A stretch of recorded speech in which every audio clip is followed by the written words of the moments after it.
গল্পের নাম সাদা পাথর। একটি সাদা পাথর। পুরনো এক গ্রামে বাস করত 11 বছর এক ছেলে। তার নাম ছিল হামজা। তার বাবার একটি ছোট দোকান ছিল এবং মা ছিলেন গৃহিণী। হামজা অনেক কৌতূহলী ছিল, সবসময় জানার চেষ্টা করতো আল্লাহ কিভাবে আমাদের আমল বিচার করবেন। একদিন হামজা গ্রামে মসজিদে গিয়েছিল।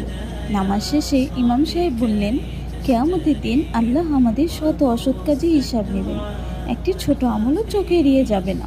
হামজা ভীষণ চিন্তায় পড়ে গেল।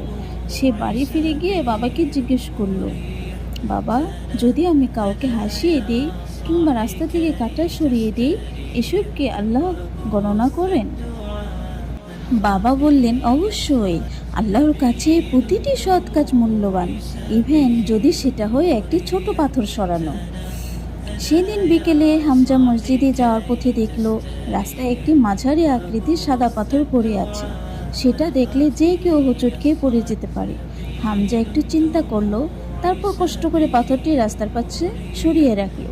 কিছু দূর গিয়ে সে দেখলো একজন বৃদ্ধ লোক হাঁটছেন ঠিক সেই পথে।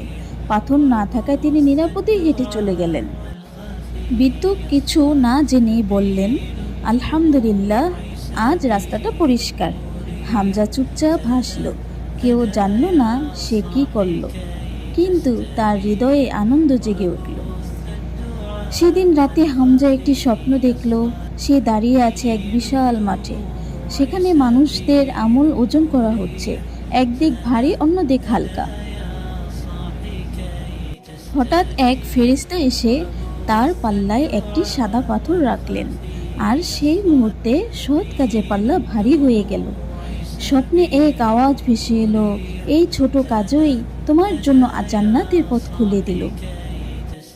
হামজা ঘুম ভেঙে উঠে গেল, মুখে এক প্রশান্তির হাসি।